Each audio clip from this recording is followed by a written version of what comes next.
विद्यालयर दुई पटे चली बेआईन गैस कन्भर्टर एवं कारबार भोगराई जगन्नाथ भवनरू अनेक बेआईन गैस सिलिंडर बाहरी पश्चिमबंग को बेधड़क भाव गैस चोराचालाण होता बेले माड़ी बसिले जोगाण अधिकारी मेसीन साहाय्य घर भितर चली बड़ कारनामा दीर्घ 11 घंटार माराथन चढ़ाऊ कर 353टी गैस सिलिंडर जबत करने पर चोरा बेपारी मध्य कोकुआ भय खेली जाइछि।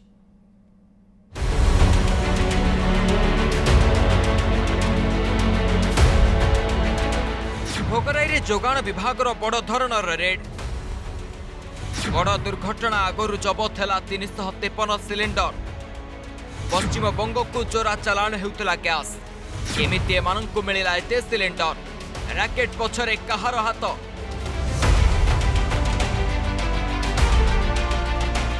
बालेश्वर जिला भोगराई ब्लॉक सुआसुणी गाँव में बड़ अघटन घटवा आगु चढ़ाऊ कर 353टी गैस सिलिंडर ठाब सह गैस कन्भर्टर मेसीन जबत करिछि जोगाण विभाग।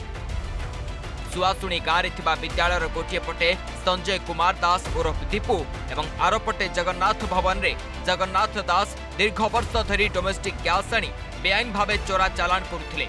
मेसीन साहाय्य एही गैस को कमर्शियल कन्भर्ट करी विभिन्न दुकान सह पश्चिम बंग को अधिक मूल्य रे बिक्री करुथिले।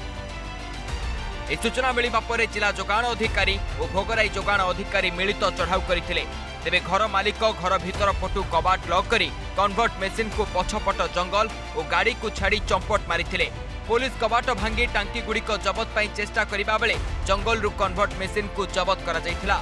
ए चढ़ाऊ आरंभ होइतबा बेले आगो मध्य जारी रहिबो बोली जोगाण अधिकारी कहिसंती। सुआसुणी ग्राम रे सिलिंडर गुड़िक गच्छित होइके अछि जोटा कि आईन सम्मत नुह। तो आम जिलार जोगाण अधिकारी पंडा सार भी आसीथिले मुझे जनइली एक कथा जनइला आम आज आसिक मिलित भाव चढ़ऊ कर गैस सिलिंडर को जबत कर 150 ରୁ 200 पाखापाखि सिलिंडर अच्छी आठ भी आम जोटा देखिलु से प्राय 195 सिलिंडर से अच्छी से गुड़िक आम बर्तमान जबत कर। हैदराबाद रे मो नामित थिला गोटे खाता तेणु से तो छाड़ी आसी कौन प्रकार है ना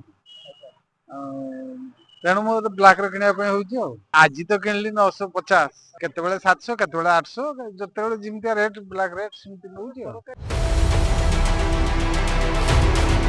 भोगराई रे 5टी गैस एजेंसी डीलर रही तेबे हाट बजार ठारू आरंभ करी विभिन्न छकरे चलीथिला बेआईन गैस व्यवसाय। भोगराई सुआसुणी गाँव में विद्यालयर गोटे पटे संजय कुमार दास और जगन्नाथ दास यह बेआईन गैस कारबार करी आसुथिले। असाधु व्यवसायी माने घरोई गैस को कमर्शियल टांकी रे पुराई अधिक दाम रे पश्चिम बंग को चोरा चालाण करी मालेमाल हेउथिले। तेबे सुआसुणी गाँव में प्राय 20 वर्ष धरी एभली बेआईन गैस कारबार को केभली प्रशासन आखि बुझी देइथिले ताकू नहीं साधारण रे प्रश्नवाची सृष्टि होइछि। केवल सेतिकी नुह एमानंकु एते सिलिंडर मिलिबा केमिति संभव हैला ताकू नहीं प्रश्नवाची सृष्टि होइछि। जलेश्वर चंदनेश्वर 57 नंबर पथरे अनेक एभली बेआईन दुकान खोला जाई गैस वितरण करा जाउछि। हिताधिकारी दलाल को शिकार हुई ब्लैक रे गैस किनिबाकू बाध्य हेउतबा बेले एबे भी बेधड़क भावे चलिछि चोरा रे गैस बिक्री कारबार। भोगराई अंचल रे अधिक एनफोर्समेंट टीम करा जाई ए बेआईन कार्य को रोकिबा पई लोके दाबी करिसंती।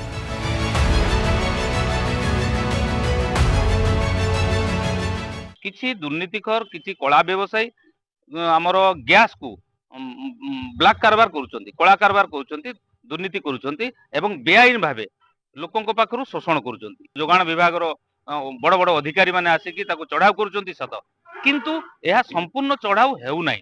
एई जो भोगराई निर्वाचन मंडली मध्य ब्लॉक मध्य जो माने एई सब कला कारबार करुचंती समानक प्रति कार्यानुष्ठान नहीं भोगराई को शोषण मुक्त करा जाऊ। भोगराई जगन्नाथ गिरी रिपोर्ट न्यूज़ 7।